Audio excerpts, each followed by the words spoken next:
যুগল চরণ সেবা নিরন্তরে আই ভাবি, অনুরাগী থাকিব সদায়, সাধনে ভাবিব যাহা, সিদ্ধ দেহে পাব তাহা, রাগ পথের এই সে ভজন।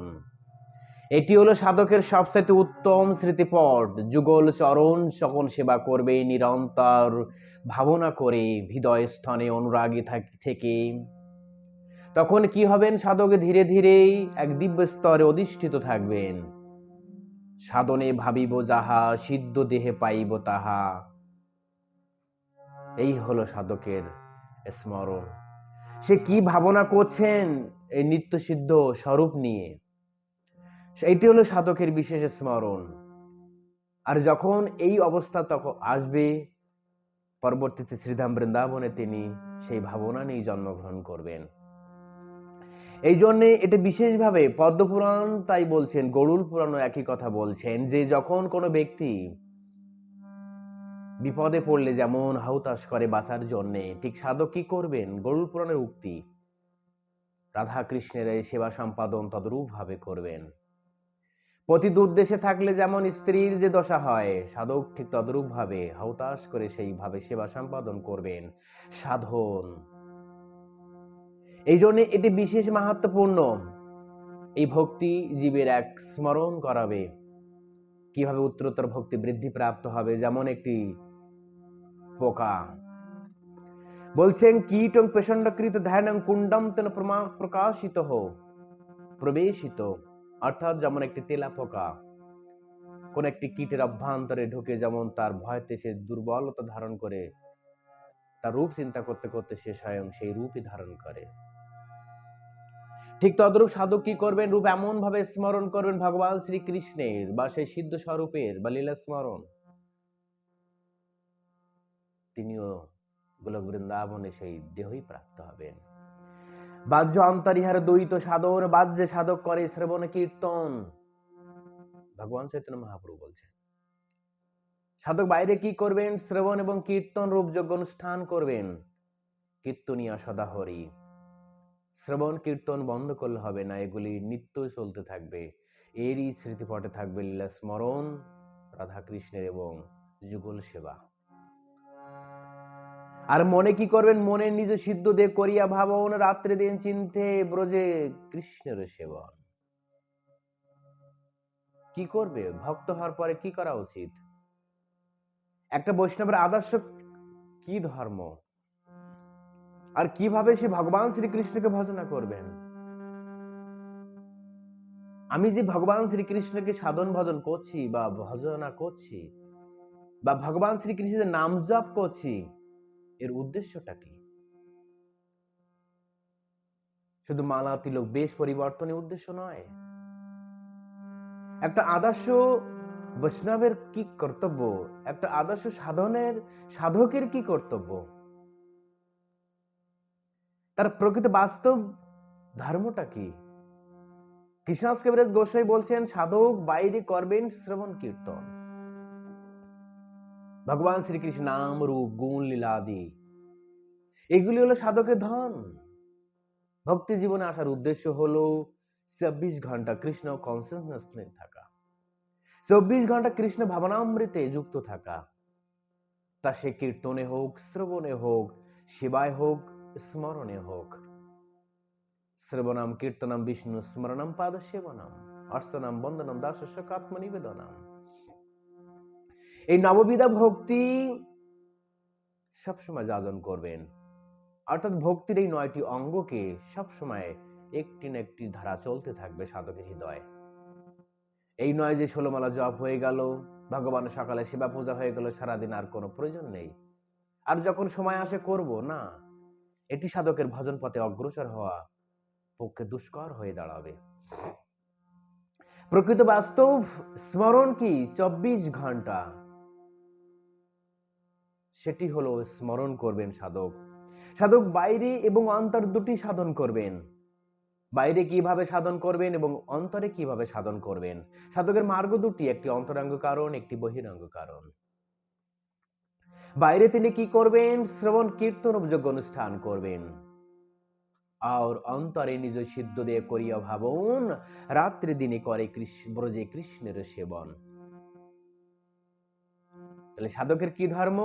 বাইরে তিনি যে স্থানে থাকুক না কেন, সেখানে থেকে তিনি পাঠ কীর্তন, কৃষ্ণ কথা শ্রবণ, কৃষ্ণের বহু সেবা রয়েছে, তার সঙ্গে যে কোনো একটি সঙ্গে যুক্ত থাকা, এটি হলো বাহ্যিক সাধন গেল সাধকের। অর্থাৎ ৬৪ যে ভজনাঙ্গ রয়েছে, এই ৬৪ ভজনাঙ্গ সে অবশ্যই ফলো করবে। তার ভিতরে ৫টি মেন: মথুরা মণ্ডলে বাস, শ্রদ্ধার সঙ্গে ভাগবত শ্রবণ, সাধু সাঙ্গ, এগুলি তো থাকবেই। আর এর ভিতরে আরেকটি বিশেষ থাকবে, যেটা অন্তরঙ্গ কারণ বলছেন এখানে, যে ভিতরে সে নিজ সিদ্ধ দেহ করিয়া ভাবন। এই সিদ্ধ দেহটা কি? এটা হলো মঞ্জুরি স্বরূপ প্রণালী বা মঞ্জুরি স্বরূপ ভাবনা, এটিকে সিদ্ধ দেহ। এই দেহে তিনি ব্রজে অর্থাৎ শ্রীধাম বৃন্দাবনে বা চুরাশিগর ব্রজমণ্ডলী, যেমন জাপট, নন্দগ্রাম, বর্ষণা আদি, এই সমস্ত স্থানে তার আবাস স্থান রচনা করা, বসতি স্থান। এবং সে বসতি স্থান নির্মাণ করার পরে সে কি ভাবনা করবেন? একটা ব্রজবাসীর আনুগত্য স্বীকার করবেন, যেমন মঞ্জুরি সখীর আনুগত্য বা সখীদের আনুগত্যে তিনি কৃষ্ণ ভজনা করবেন মঞ্জুরি স্বরূপে বা সিদ্ধ প্রণালীতে। সে ভাবনা করবেন সে পুরুষ নয়, সে একটা সখী। আমি আগে কয়েকটি ক্লাস এরকম বলেছি, এখানে আর দ্বিতীয় আবশ্যকতা নেই। এখানে শুধু এটাই আবশ্যকতা যে অন্তরে নিজ সিদ্ধ দিয়ে করিয়া ভাবন, আর রাত্রি দিন করেন ব্রজে কৃষ্ণের সেবন। রাত এবং দিন, কখন কোন প্রহর, অর্থাৎ অষ্টকাল লীলা স্মরণ আছে আমাদের।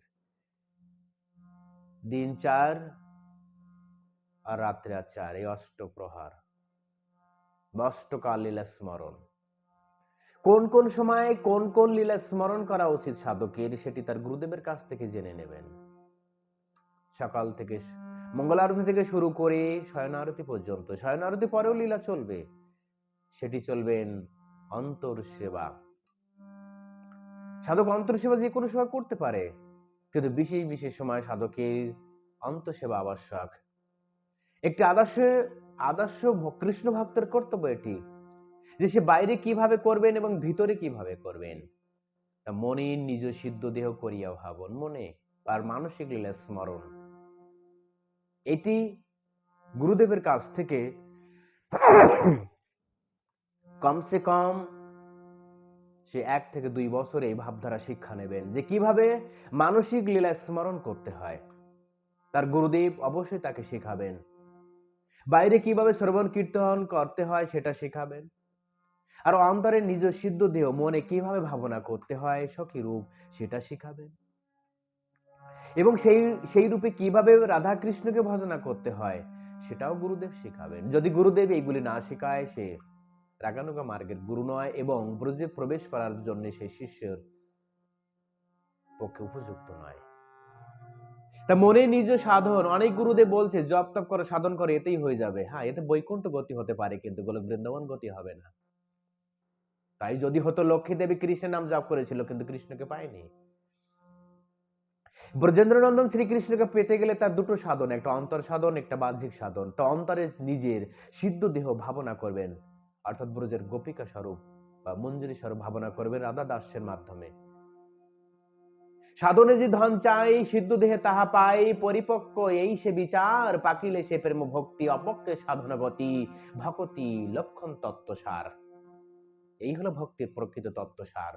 অর্থ সাধক সাধনে যা ভাববেন সিদ্ধ দেহে তাই পাবেন, আর পক্ষ মাত্র সে বিচর। এটাই হলো পরিপক্ক অবস্থা সাধকের, যে কিভাবে ব্রজেন্দ্র নন্দন শ্রীকৃষ্ণকে নিত্য সিদ্ধ স্বরূপে সেবা সম্পাদন করেই গোলক বৃন্দাবনে গোপীরূপে জন্মগ্রহণ করবেন।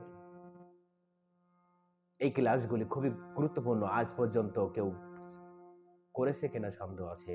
করতে চায় না এই কারণেই, তারা তো বৃন্দাবন লাগানোগা মার্গে বৃন্দাবনে চলে যাবে, রাধাকুণ্ডে ভজন করবেন, সেই সমস্ত গুরুদেবের আশ্রয় যাবেন, যে আমার সোসাইটি বন্ধ হয়ে যাবে। এই জন্য অনেক গুরুদেব বলে থাকেন ও আবশ্যকতা নেই, তোমরা যা করছো ওটাই করো, এতে কৃষ্ণকে ভাবে। কিন্তু কৃষ্ণকে পেতে গেলে ওইভাবে নয়।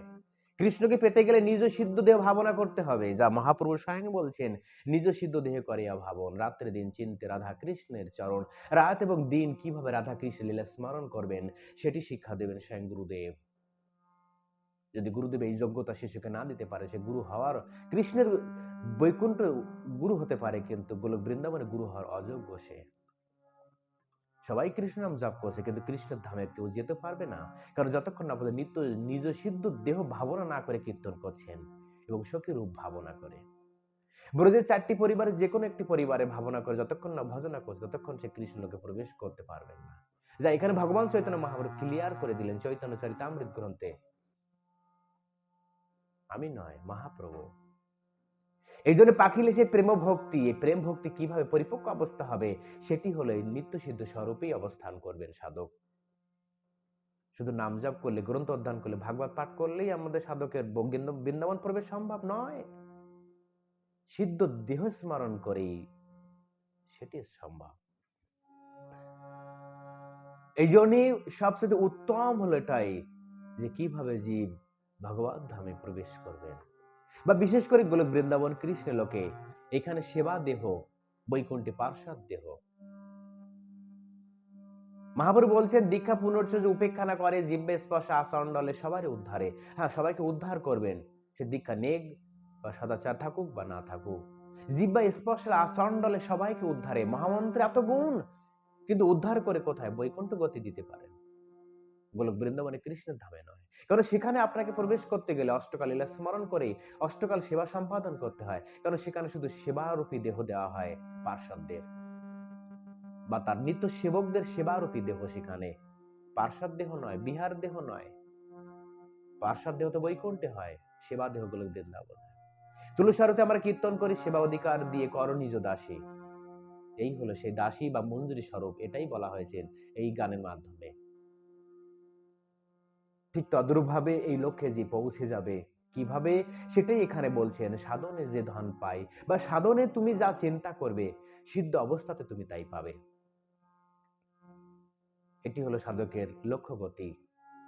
আর প্রত্যেকটা কৃষ্ণ ভক্তের এই লীলাই স্মরণ করা উচিত, অর্থাৎ বাইরে শ্রবণ কীর্তন লীলা চলতে থাকবে এবং অন্তরে নিজ সিদ্ধ দিয়ে ভাবনা করবেন ব্রজের। এটি গুরুদেব তার শিষ্যকে শিক্ষা দেবেন কিভাবে ব্রজের আনুগত্যে সেবা করতে হয় কৃষ্ণকে। হরে কৃষ্ণ কৃষ্ণ কৃষ্ণ হরে হরে, হরে রাম রাম রাম রাম হরে হরে। জয় শ্রীল গুরু মহারাজ কি জয়।